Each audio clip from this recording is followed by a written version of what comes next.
Mau dibakar atau dipanggang, memasak daging dengan memanggang, pengolahan dengan cara ini dipercaya lebih sehat. Daging yang tidak bersentuhan langsung dengan api membebaskan daging dari risiko daging terpapar karsinogen yang berasal dari hasil pembakaran. Di segmen kali ini, Dr. Putri Sakti, spesialis gizi klinik, akan memberikan tips dan trik bagaimana cara mengolah daging yang benar agar Anda terhindar dari gangguan kesehatan. Kali ini kita akan membahas seluk-beluk tentang daging yang ada dan akan kita olah. Sebenarnya bagaimana sih tips mengolah daging yang sehat dan tips memilih daging yang tepat untuk kita konsumsi? Yang pertama, kita untuk memilih daging, tentunya kita melihat dari daging tersebut. Kita cium aromanya sebaiknya tidak anyir, ya. Kemudian yang kedua, pemirsa sebaiknya memperhatikan warnanya yaitu merah segar.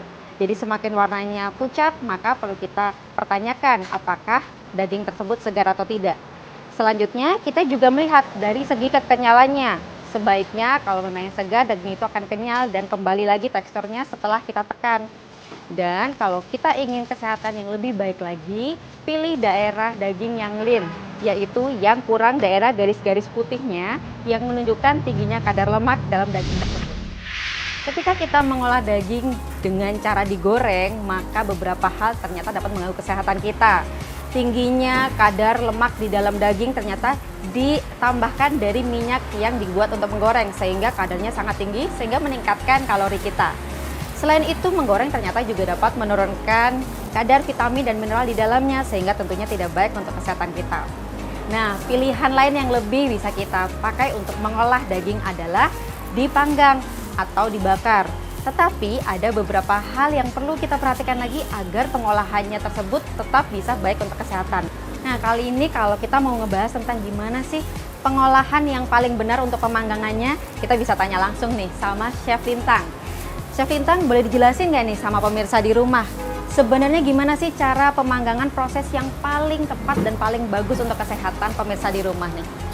Jadi proses pemanggangan yang paling bagus dan paling sehat itu adalah kita menggunakan grill yang memang sudah standar ya. Artinya yang bersih, ya higienis gitu ya. Kita nggak bisa yang sembarangan, yang mungkin karatan atau bagaimana gitu ya.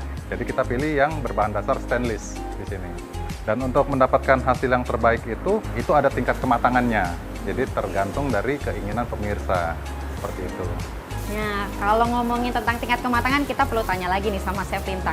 Sebenarnya gimana sih Chef cara mengatur tingkat kematangan biar lebih sehat nih? Jadi pemirsa di rumah bisa tahu.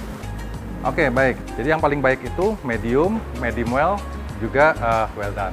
Tapi baiknya kita hindari tingkat kematangan well done, karena tingkat kematangan well done itu tingkat tendernessnya sudah menurun, dry, kering, jadi kualitasnya sudah kurang bagus. Jadi yang paling baik adalah yang medium dan medium well. Sayangnya banyak orang salah kaprah, medium dan medium well itu dibilang mentah dan masih belum matang. Tapi faktanya medium dan medium well itu udah di atas 140 Fahrenheit, di mana semua bakteri dan kuman itu udah mati. Jadi bisa dibilang itu sudah matang, seperti itu. Nah, kalau ngomongin tadi dibahas oleh Chef Lintang tentang tingkat kematangannya memang benar. Kalau well done itu bukan berarti yang paling baik, karena semakin terkena paparan panas yang terlalu tinggi ya Chef, maka proteinnya juga sudah terganggu, kadar lemaknya juga terganggu, kemudian vitamin dan mineralnya juga terganggu.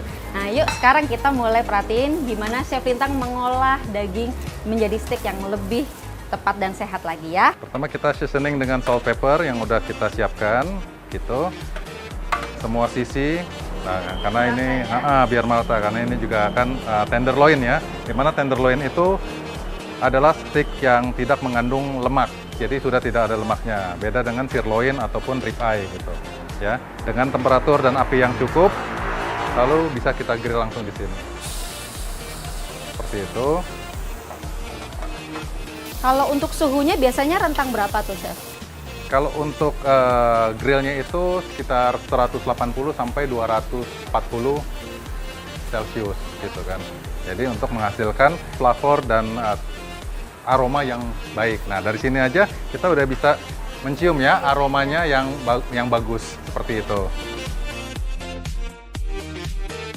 Metode memasak steak ini kan yang saya tahu tuh ada dua, direct flame itu yang dengan api langsung, yang dengan lava rock ya, juga dengan flat griddle, artinya dengan plat besi yang rata tapi berbentuk grill.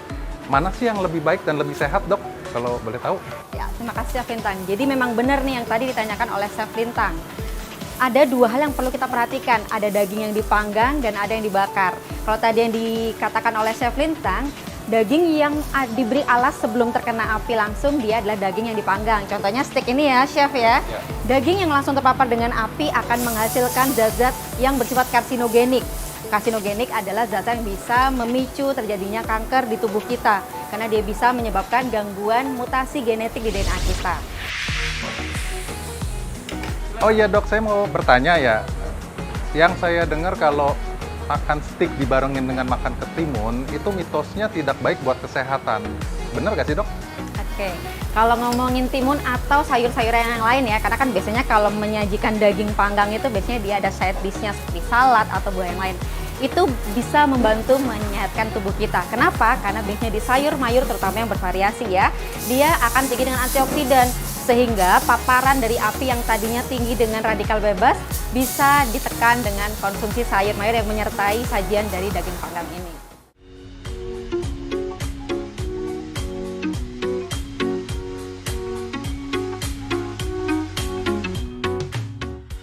Nah, makanan steak aku sudah datang nih. Nah, kalau kita lihat ya, steak di sini dipanggang. Nah, tadi udah sempat dibahas bedanya dengan dibakar itu seperti apa.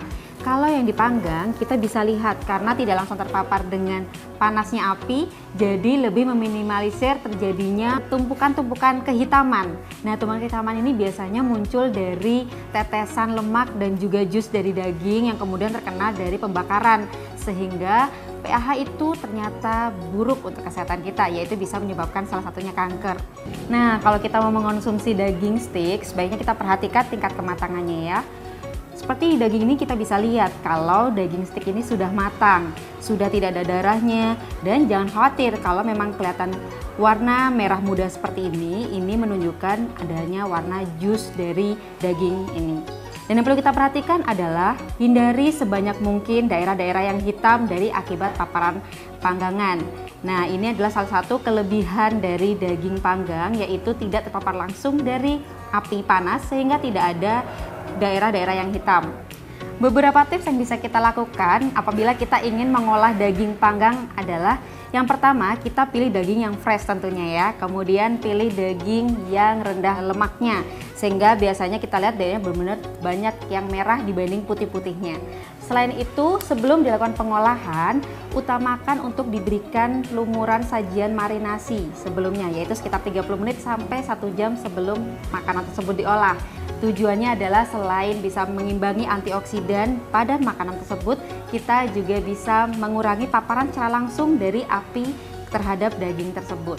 Kita juga harus menjaga kebersihan dari alat panggangnya, karena biasanya dalam alat panggang juga banyak bekas-bekas kehitaman, kerak-kerak kehitaman yang tinggi dengan kandungan karsinogenik. Sehingga apabila kita ingin mengonsumsi daging panggang dengan lebih sehat, tentunya hal-hal tadi perlu diperhatikan secara menyeluruh, sehingga selain kita dapat memenuhi kebutuhan kita juga bisa terhindar dari berbagai penyakit yang menyertainya.